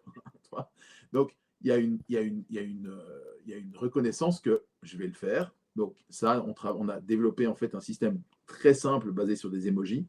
Je fais une réaction sur une tâche qui arrive dans un groupe WhatsApp, je réponds avec un emoji. L'emoji, en fait, il est traduit par notre système qui dit, bon, la personne va prendre cette tâche ou elle va terminer la tâche. Et tout ça de façon automatique. Donc, pour les équipes sur le terrain, comme dit si bien Laurent, elles ont quoi dans leur poche? Elles ont WhatsApp. Toutes les tâches arrivent sur le groupe qu'ils utilisent déjà, sur lesquels ils peuvent continuer à discuter. Et pour avoir un suivi de ces tâches, ils doivent simplement utiliser des émoticônes d'une simplicité enfantine. Ça permet de viser surtout des groupes où peut-être l'élément je dirais, l'élément de langage peut-être plus problématique, parce qu'il y a des groupes sur lesquels certaines personnes parlent toutes les langues, tu sais, très internationaux. Comment tu arrives en fait à utiliser un langage commun que tout le monde comprend? Bah, les emojis, ça fonctionne bien. On s'en rend compte, hein, c'est très facile. Et puis le reste, c'est de l'information de base. Qui, quand, où, et tu vois, qu'est-ce qu'il faut faire. Ouais, ok. Donc ça veut dire que du coup, avec Smarties, la conciergerie ou le gestionnaire, en fait, a accès à une espèce de dashboard avec toutes les tâches, entre guillemets, en cours ou à venir, ou même passées d'ailleurs.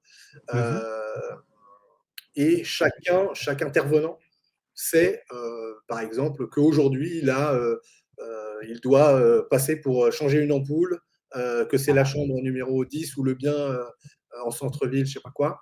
Donc ça, c'est ce qu'ont les techniciens ou l'équipe de ménage, je sais pas, d'ailleurs, en fonction de l'organisation. Exactement, ouais. Exactement. Voilà. Alors voilà, donc bien sûr, une gouvernante va peut-être avoir un dashboard dans Smartist pour avoir une vue d'ensemble, bien sûr. Il y a toujours cet aspect planning, on va dire, à un niveau plus élevé. Mais par contre, au jour le jour, l'opérationnel, des urgences et tout ça, effectivement, ils savent. Et pourquoi? Mais parce qu'en fait, la tâche se crée, mais elle devient un message WhatsApp envoyé sur la bonne boucle, le bon groupe, qui parfois est un groupe juste de 2 personnes. Mais ça permet d'automatiser ça. D'ailleurs, toi, tu en avais fait l'expérience, Henrik, aussi. C'est que finalement, le potentiel est aussi, si dans le numéro WhatsApp, il y a un projet qui est conciergerie, mais pas forcément avec les voyageurs, qui est professionnel, mais sur autre chose, mais finalement, grâce à ça, Smartist peut même devenir un assistant. Voilà. En disant, n'oubliez pas de faire ça. Et voilà, voilà, tout à fait. Et effectivement, c'est ce qu'on voit après. Ce qui permet en fait d'avoir tous les gens de la conciergerie connectés sur WhatsApp, pas en tant que l'utilisateur forcément de la plateforme, mais en tant qu'utilisateur WhatsApp.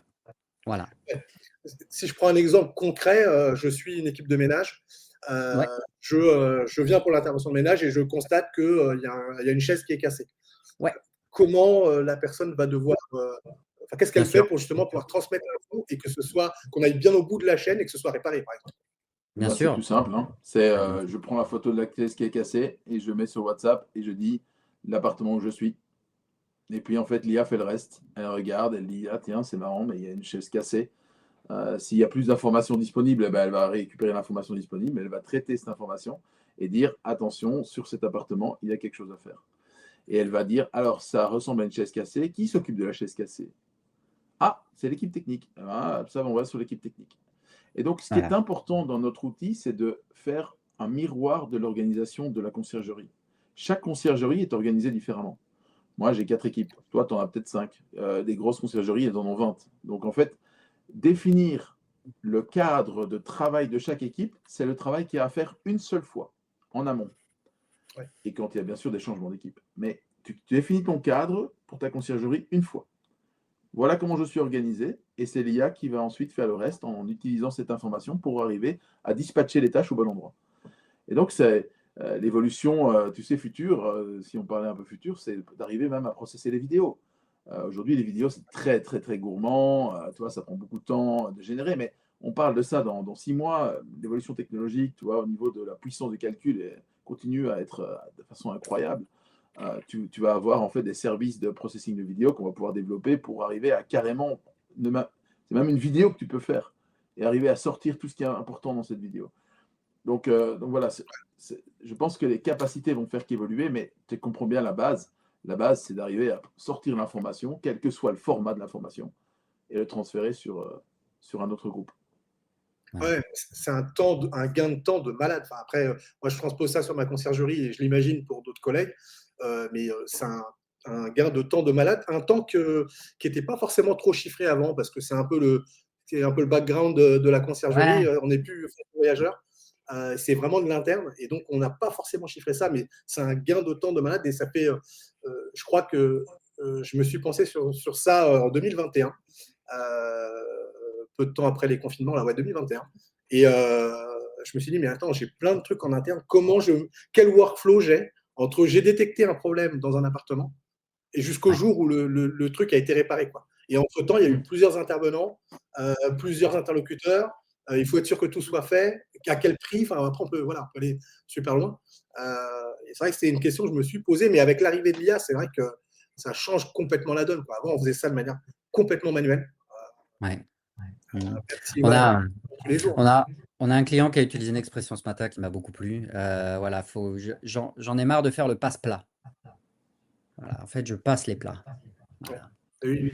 Voilà, ça m'a fait, je sais pas, j'ai pas entendu cette image. Voilà, et donc combien de plats on passe dans une journée? C'est ça la vraie question. Ouais, c'est Et ça, c'est ça. parfois Et les puis du plats coup, sont lourds. Et puis parfois ils sont ouais, fragiles. Et puis parfois, tout est équilibre. Voilà, il y en a plusieurs. Voilà, j'ai bien aimé parce que je voyais bien un serveur qui va de cuisine en salle, voilà, et et je me dis oh là là, mais ça peut pas être le boulot du responsable de conciergerie. C'est pas possible. Voilà. ouais, surtout que ça fait un goulot d'étranglement, quoi. C'est-à-dire que toutes les données arrivent sur une seule et même Exactement. personne. Exact. Donc Voilà, ça complique, enfin, ça peut ralentir les process, quoi. Quand il y a des urgences, on le sait bien. Je sais pas, moi, il y a une table qui est cassée dans un logement. C'est urgent de pouvoir réparer quelque chose parce que sinon, les gens vont manger par terre, quoi. Donc, il il faut être exactement. capable de traiter cette urgence aussi. Et du coup, Mais alors, Smarties, est-ce que Smarties va hiérarchiser un peu ça, c'est-à-dire détecter l'urgence ou non de Bien la sûr. tâche? Vas-y, ça, Olivier. c'est la force, justement, toi, c'est de pouvoir comprendre l'intention, mais aussi le contexte. Le contexte, ça, c'est un truc que l'IA est super fort là-dessus. C'est-à-dire qu'il va regarder, OK, ça vient d'où? Quel appartement? Est-ce qu'il y a quelqu'un dans l'appartement? Jusque quand il reste? Tu vois, si c'est une nouvelle, si c'est quelqu'un qui arrive, par exemple, est-ce qu'il faut que ce soit réparé avant qu'ils arrivent? Est-ce que ça, donc, cette sensibilité sur la prioritisation, franchement, c'est super fort. Et je pense pas que c'est juste Smarties, parce que nous, on utilise aussi, tu vois, bien sûr, nos développements internes, mais on est très sensible à ce qui se passe autour de nous. On le voit, cette sensibilité, elle est dans tous les outils que tu peux utiliser aujourd'hui, c'est incroyable. Et donc, Ouais, c'est vraiment la combinaison, je pense, et c'est ce qui est un peu unique chez nous, c'est la combinaison entre le contexte, l'intention, Ouais. tu vois, et d'arriver à miroirer, de mixer tout ça et d'arriver en fait à ce que la tâche soit envoyée à la bonne personne, bon endroit, avec la bonne information, la bonne data et les bons paramètres de pour quand ça doit être fait. Et donc, ça te donne une prioritisation, une hiérarchie. Tu sais, chez nous, on a 4 niveaux de tâches. On a urgent, high, medium, low. Donc, on arrive en fait à classifier ça. Et puis après, les tâches, elles sont dues à certains moments, plus que d'autres. Donc, si tu as une tâche qui a une basse priorité, qui est due demain, ben, en fait, il va te montrer principalement qu'est-ce que tu dois faire aujourd'hui, dans l'ordre dans lequel tu dois le faire. Là où on n'a pas encore, tu vois, réfléchi ou pensé à certaines choses, c'est OK. Après, il y a tout l'élément. J'imagine des équipes techniques qui sont sur le terrain. Dans nos conciergeries, c'est comme les autres. Ils sont splittés, dispatchés sur plein de différentes localisations. C'est pas un hôtel. Un hôtel, tu as un bâtiment, éventuellement, tu vois des ailes, mais c'est plus facile de dire tu vas à la chambre 203 et à la chambre 402. Sur le terrain des conciergeries, c'est très différent et c'est beaucoup plus complexe. On a, je pense, une vision assez claire dans le futur, c'est qu'on aimerait bien développer même plus d'outils qui vont permettre carrément d'optimiser la façon dont le planning se fait. Parce qu'aujourd'hui, le planning, c'est vraiment une liste d'activités à remplir. Et puis après, tu gardes quand même un esprit où les gens doivent réfléchir, ok, mais si je commence là-bas, après ça va me prendre une demi-heure pour aller ouais. là-bas, puis ça me prend une demi-heure pour aller là-bas, je vais pas pouvoir tout terminer, machin, etc. La Je pense grande pas qu'il faut. métropole, les montagnes, Olivier, chez toi, tu vois, Ouais, ça peut c'est prendre très du temps, quoi. important. Tu vois. Mmh. Et donc, c'est vrai Ouais, qu'optimiser ce temps-là, ce serait pas mal. Mais nous, on le voit plutôt comme étant une suggestion. Parce que t'as des softwares énormes dans les grandes entreprises de distribution qui, eux, font ça de façon automatisée. Et puis, en fait, les gens, ils deviennent, ils deviennent en fait des petits moutons qui suivent le planning. Tu vois. Mais nous, on ne croit pas que c'est la valeur qu'on doit mettre dans l'IA. Nous, dans l'IA, on pense que les gens, en fait, on doit leur suggérer quelque chose, mais ils ont toujours leur réflexion de capacité pour arriver à se dire non, parce que je peux le faire mieux. Et si tu peux arriver à le faire mieux, mais c'est exactement là que la valeur de l'humain prend tout son sens. Hein. Donc, en fait, ne va pas remplacer l'humain, augmente la puissance de calcul de nos cerveaux avec tout le travail qu'on peut faire en suggestion. Là, c'est sur ça qu'on travaille et c'est vers ça qu'on veut aller. On ne veut pas en fait arriver où tout peut être automatique et tu arrives en fait dans des grands ERP de planning où en fait les gens ils se disent non mais non je vais juste lire mes tâches. Et non, lis tes tâches mais tu dois avoir du fun au travail. Donc comment tu arrives à lier les deux? En fait tu crées des suggestions, tu proposes et puis après, tu as quand même loisir à faire la façon dont tu veux le faire. Ce qui compte, c'est plutôt le résultat. On a appliqué ça dans les ressources humaines.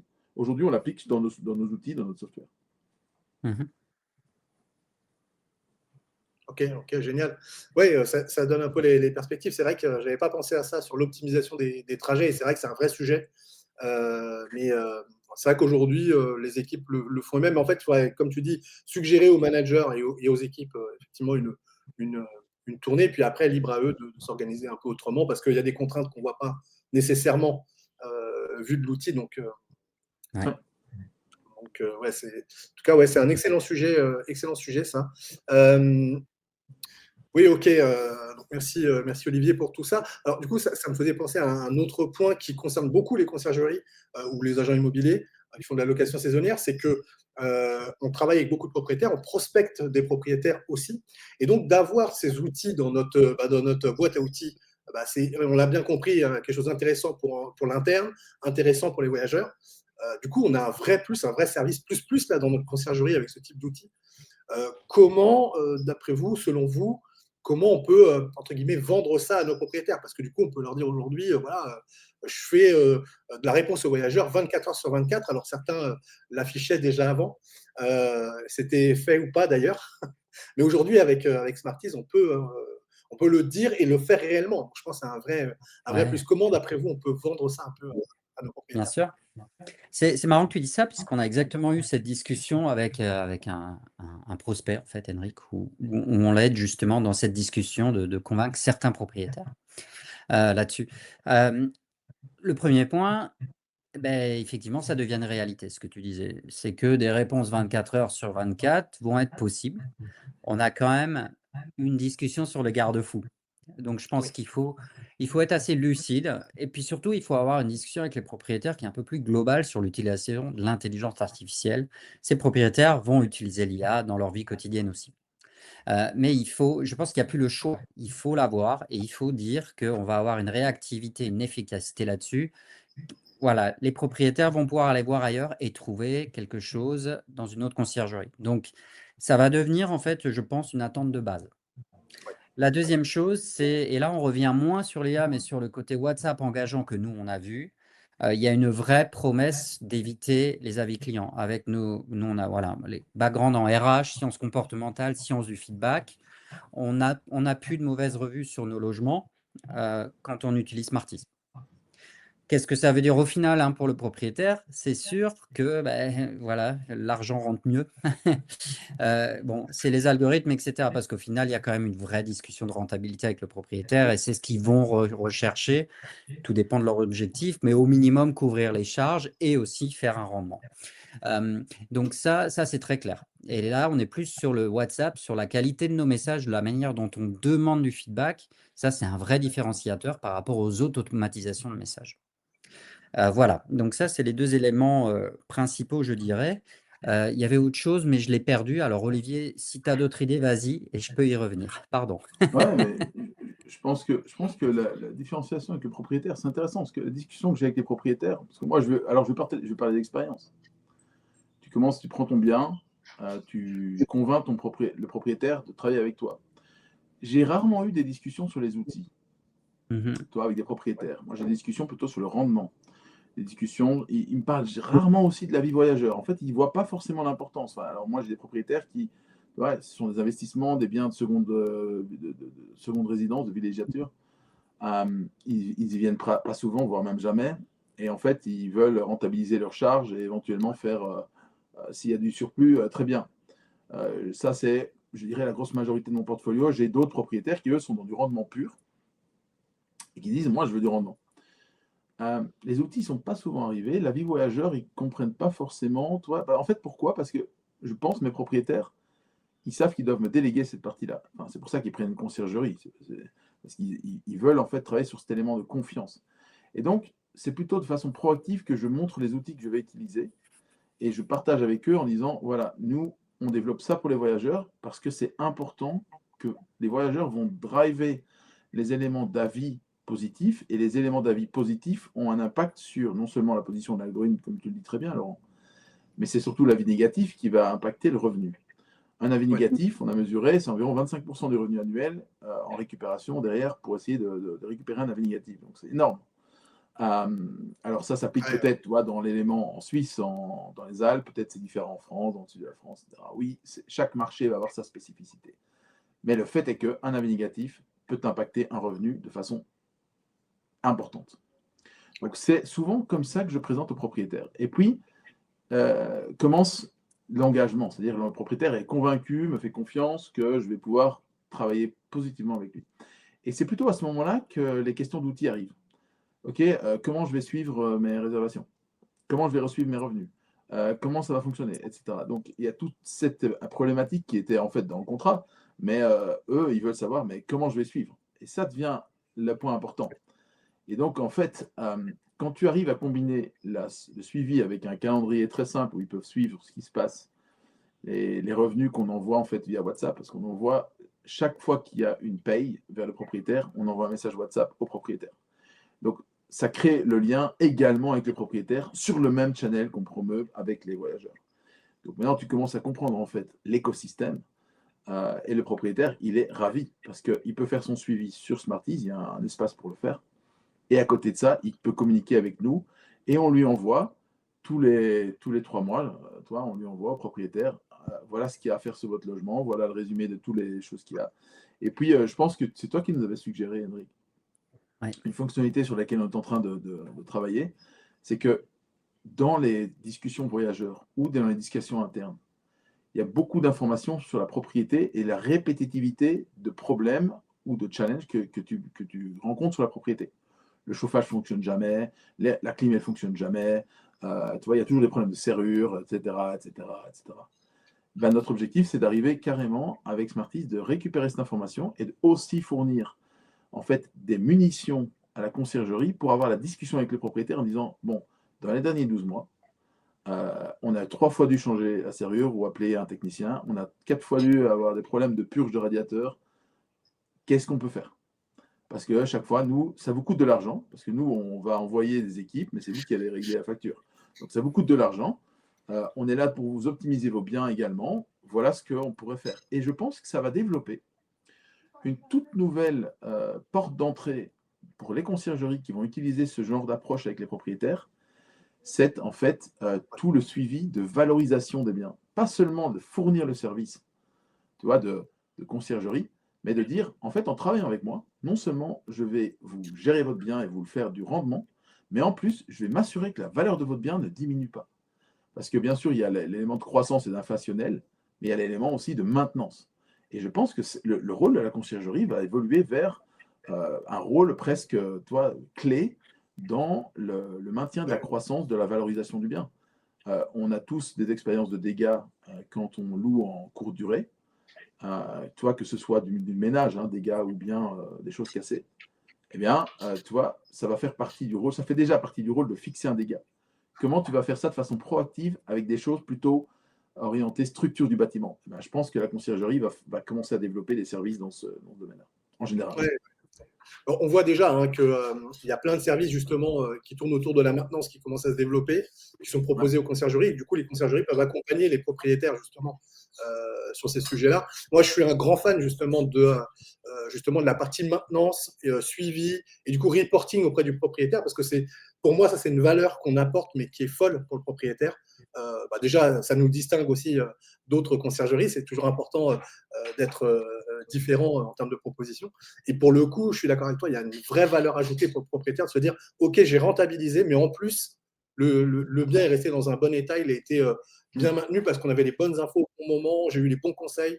Enfin, je pense vraiment qu'il y a ce côté clé en main qui manquait il y a peut-être une année ou 2 années en arrière. Et vraiment, de plus en plus, on a ça. Moi, je suis vraiment un grand fan de mettre en place des gammes de maintenance, partager avec le propriétaire sur des choses récurrentes, anticiper sur lui dire les joints de la salle de bain, l'année prochaine, il va peut-être falloir les faire. Enfin, voilà. Donc, Ouais. je suis vraiment un grand fan moi, de ça. Et c'est vrai que Smartease permet, en tout cas, j'espère pourra justement Ouais. guider, nous aider par rapport à ça. Je pense que c'est super intéressant. Et la satisfaction de notre propriétaire, c'est un sujet que j'ai abordé dans d'autres épisodes de podcast. La satisfaction du propriétaire, c'est une clé qui est souvent négligée parce qu'on pense que c'est nos voyageurs qu'on doit satisfaire, mais nos propriétaires doivent être satisfaits aussi. Et c'est pas que le rendement qui permet ça. Donc, Non, non. en tout cas, que vous ayez ça dans votre réflexion, c'est vraiment, pour moi, c'est Merci vraiment pour le push. un point important. Merci pour le push, Henrik. Il n'y a pas de souci. Voilà, ça nous a. Parce que voilà, on voit toutes les opportunités, mais pas toutes. Donc, on a besoin justement des clients, des intervenants comme toi aussi pour nourrir notre réflexion produit. Donc, ça, c'est un chantier 2026, c'est sûr. Et je pense qu'on va pouvoir faire un prototype assez sympa très vite. Ouais. Top, c'est génial. Très bien, alors on a pas mal parlé un petit peu de tout ça. Alors si on reste un petit peu dans l'avenir, alors là on a parlé déjà d'un premier sujet. C'est quoi pour vous l'avenir de Smartease, un petit peu comment vous le voyez? Alors pour l'année prochaine, peut-être les 2 ou 3, alors 3 années, ça fait toujours un peu loin, mais voilà, comment vous voyez un petit peu tout ça évoluer pour l'année prochaine ou l'année suivante? C'est quoi d'après vous les grandes clés, les grands sujets auxquels vous devez répondre et qui vont du coup beaucoup nous aider, j'imagine? Ouais, ouais.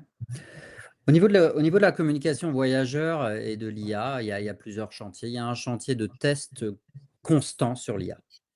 parce que c'est un champ qui évolue tout le temps. Et donc, comment nous, en interne, après, on prend tout ça et on continue de tester avec des scénarios pour qu'on ait une IA de plus en plus sophistiquée, testée et du coup assurée pour les clients. Ça, c'est, si tu veux, Henrik, ça, c'est tout le temps.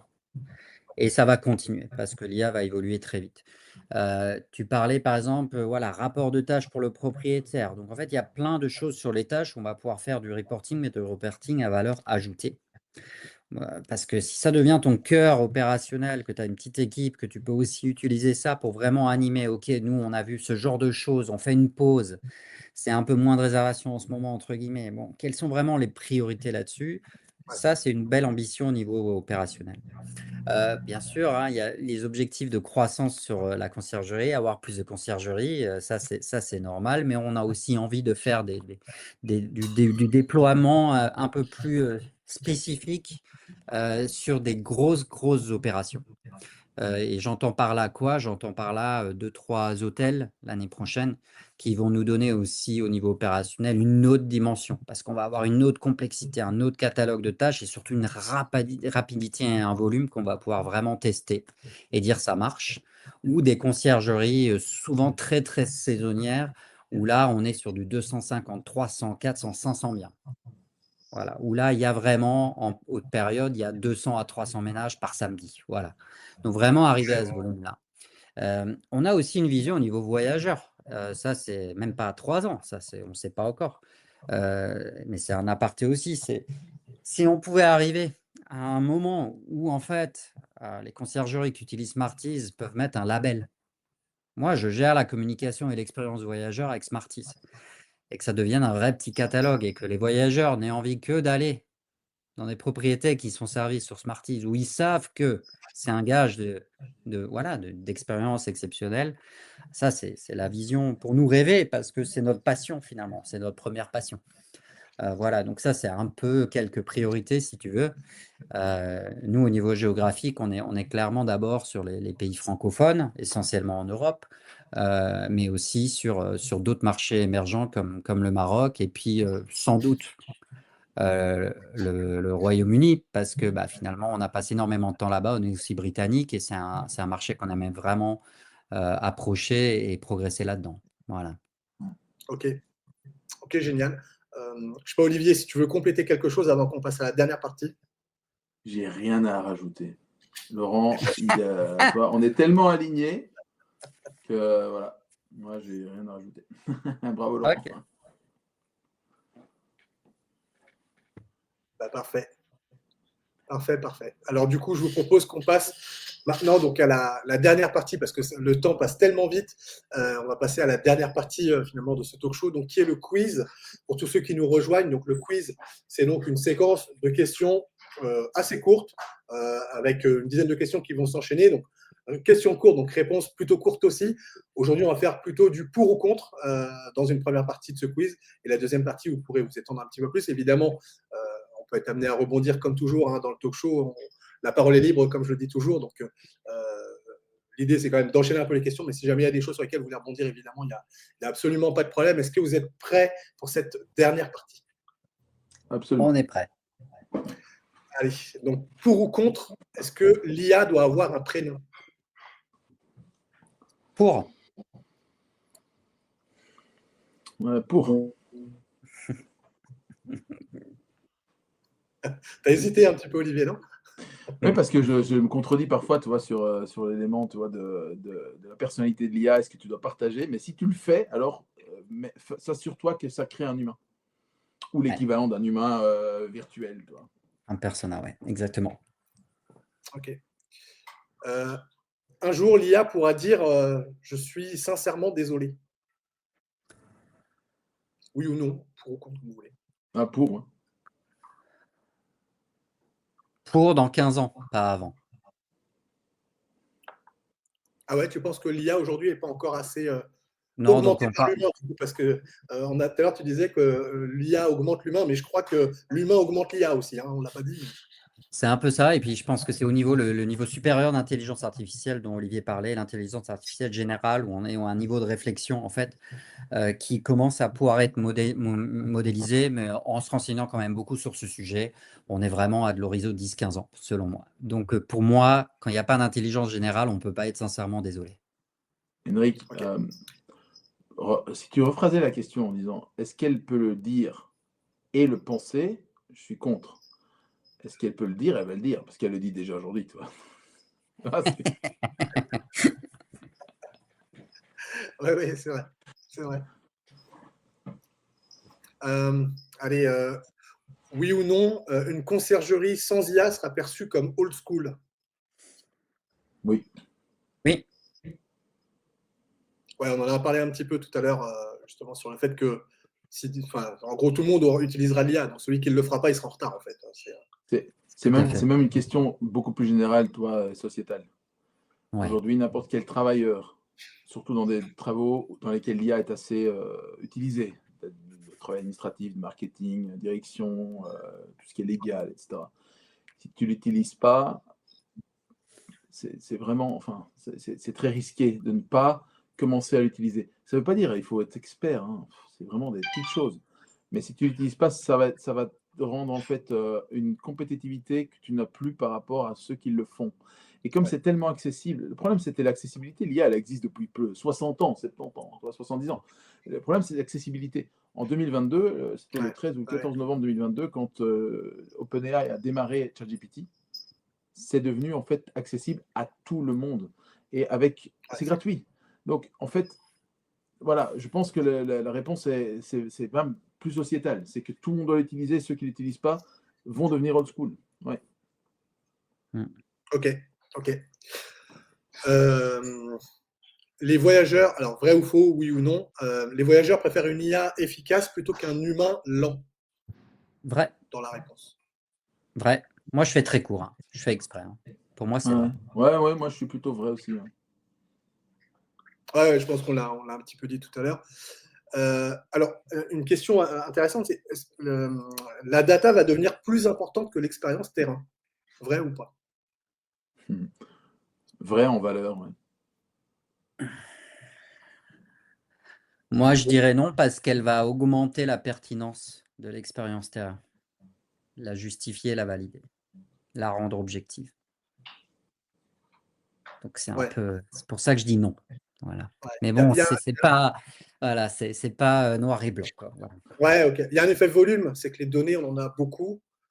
L'expérience terrain, c'est quelque chose de plus, je ne vais pas dire ponctuel, mais le retour terrain voilà, est peut-être plus ponctuel. Par contre, la valeur d'un retour est, je pense, extrêmement élevée.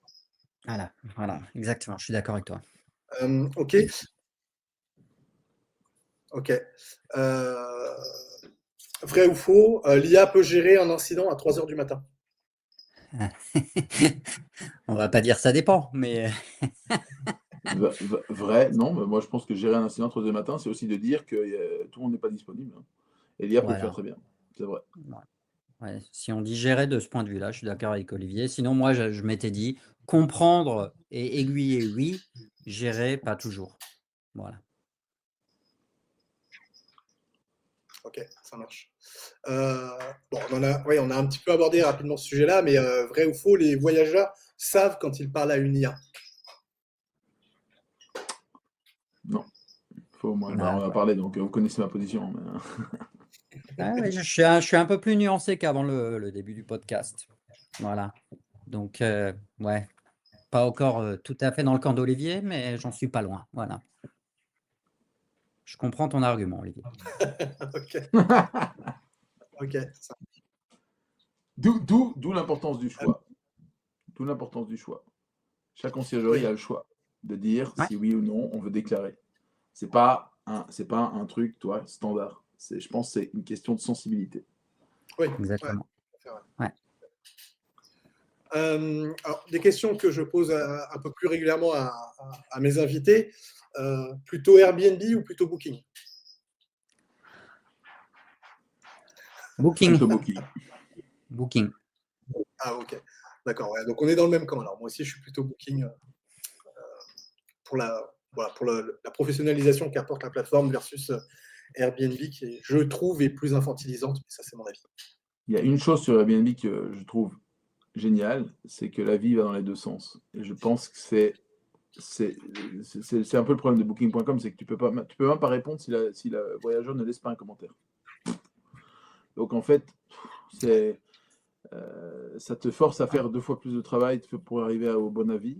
Parce que sur Airbnb, c'est un échange. C'est-à-dire que si tu n'es pas content, tu peux quand même mettre 4-5 étoiles, tu m'écriras en négatif et puis tu le blacklistes pas et les autres ne le savent pas. Enfin, j'ai eu le cas, hein, quelqu'un qui est venu et qui était très très mauvais et qui en fait avait 5 étoiles en tant que voyageur. Et quand j'ai commencé à contacter les autres, c'était oui, mais on leur a mis 5 étoiles parce que voilà. Tu vois. En fait, alors tu peux plus croire la data. Et donc ça Ouais. devient compliqué, je pense, sur Airbnb. Ouais, ok. Ouais, il y a des, ouais, le système est un peu tordu, je trouve, au bout du bout. Le système est un peu tordu. Exactement. Peut-être une question un peu plus personnelle. Est-ce que vous avez un livre, une ressource ou un mentor, quelqu'un qui vous a inspiré dans votre activité? Ah si. Est-ce que je l'ai là? Ouais, moi j'ai un livre. Voilà, ça tombe bien. Alors ça c'est le nous, mais One Minute Manager. C'est quelqu'un qui Ah oui. s'appelle Ken Blanchard. Donc un expert du leadership, mais du management positif. Donc ça c'est mon côté. Pardon, je tourne à la caméra, mais je le remets. Voilà, donc moi c'est mon côté RH, gestion des équipes. Voilà, on a quand même parlé beaucoup de technologie, mais enfin bon, si on n'a pas les bonnes équipes, la bonne approche, le bon relationnel, la conciergerie, elle coulera de toute façon. Donc voilà, donc ça c'est, voilà, surtout quand on devient concierge, donc parfois on gère des équipes pour la première fois. C'est un super bouquin pour apprendre un peu les bases juste des conversations avec les personnes des équipes. C'est pas du management 101, c'est vraiment sur l'aspect émotionnel et conversationnel, donc je le relis très souvent et il est rapide à lire en plus. Ok, top, top. Je sais pas, Olivier, si tu veux compléter? Mais moi, c'est un mentor. Alors, c'est pas quelqu'un que vous connaissez, c'est mon grand-père. Quelqu'un avec qui j'ai vécu pendant 5 ans quand j'étais plus jeune et qui m'a donné 2 choses dans la vie. Un amour de la montagne en Suisse, qui me sert D'accord. aujourd'hui, tu vois, à travers ma conciergerie, et puis surtout une rigueur au travail dans la réflexion et innovation. C'était un très grand industriel qui a travaillé dans beaucoup d'entreprises et que j'ai toujours admiré et qui, pendant le moment où j'ai pu vraiment partager 5 ans de vie commune, m'a donné une espèce d'énergie. Et je crois que ce réservoir d'énergie, je l'ai encore aujourd'hui. Et donc, ben voilà, ça c'est mon mentor. Génial, génial. Bel hommage. Euh, Quelle est votre potion magique, les choses qui vous renforcent au quotidien pour réussir et pour avancer, quoi? Pour moi, c'est l'équilibre, pas malheureusement physique, mais l'équilibre émotionnel. Le physique, bon, il y a les résolutions de début d'année pour ça. Mais voilà, on va être honnête, Euh, hein, Enrica, ça sert à rien de c'est bien. voilà, mais l'équilibre émotionnel, il est là, ouais, et c'est la recette magique pour moi. Moi, je pense que Ok. moi, la recette magique, c'est vraiment la communication, toi, le fait qu'on est tout le temps connecté l'un à l'autre, la possibilité de réfléchir ensemble, pas Ouais. toujours être d'accord, mais de savoir qu'on va dans une direction et qu'on est très aligné sur la direction. Je trouve ça génial. Et ça, c'est les petits rappels journaliers qui font que ça fonctionne. C'est vrai. Ouais. Ok. Ok. Du coup, question inverse, quelle est votre kryptonite, ce qui vous affaiblit justement? Pour moi, c'est l'anxiété. C'est un trait malheureusement de personnalité, ouais, l'anxiété parfois, peut me freiner. Ok. Et moi, c'est un trait de. J'ai 30 000 trucs sur le feu en même temps. Et donc, en fait, tu vois, je peux être très désorganisé. Et j'ai besoin de Laurent pour m'aider parfois sur justement savoir quoi mettre le focus, sur quoi de temps en temps. Donc, c'est l'avantage, tu vois, d'être complémentaire dans les associations. C'est Ouais. que, voilà, tu vois, je peux très bien passer beaucoup de temps à penser à des trucs géniaux, mais pas du tout organisé en fonction des priorités. Et donc, je pense que ça, Ouais, c'est mon point négatif sur lequel j'aime bien avoir un peu d'aide de temps en temps. voilà. Ok. La Ok. désorganisation me Top. rend très Merci pour anxieux, votre Henrik, franchise. voilà. Et ok. Merci pour votre franchise. La dernière question pour clôturer ce talk show et qui est donc la question rituelle. Qu'est-ce qu'une conciergerie de rêve selon vous? Ouais. Moi, j'en ai une. Alors, Smarties, c'est finalement une boîte suisse. La conciergerie est en Suisse. Voilà. Bon, moi, j'habite pas du tout en Suisse, hein, je suis basé à Paris, mais pour moi, il y a beaucoup de caractéristiques dans une conciergerie de rêve d'une montre suisse, selon moi, en tout cas l'image que je m'en fais. Ça reste quand même une horloge bien réglée et très fiable. Il faut que ça tourne. Donc l'opération, c'est même pas négociable en fait. C'est une qualité prouvée, reconnue, durable. Voilà, et là, on a la communication, on a les logements, la configuration, les anneaux, enfin, et voilà, qualité de bout en bout. Et puis ça reste quelque chose, bah, dans mes mots, je dirais, c'est tranquille et unique. Ouais, c'est unique, ça a une image de marque, ça reflète quelque chose d'unique, des choses bien faites. Et moi, pour moi, autant les voyageurs que les propriétaires, et je recherche ça de plus en plus. Et puis de par ça, finalement, bah, il y a une expérience qui se crée. Voilà, il y a des biens comme ça qui sont aussi des biens d'expérience. Et une montre suisse, c'est un bien d'expérience pour moi. Donc voilà, j'aimais bien l'analogie, je réfléchissais un peu à cette question, et donc c'est ce qui m'est venu à l'esprit. Top. Voilà. Ouais, je peux pas Olivier, faire pour mieux. clôturer. Je peux pas faire mieux. Alors, la conciergerie de rêve. Non, mais tu aurais dû ajouter, Laurent, un truc. C'est tout Ah bah ça, voilà. mais sans le prix d'une montre suisse.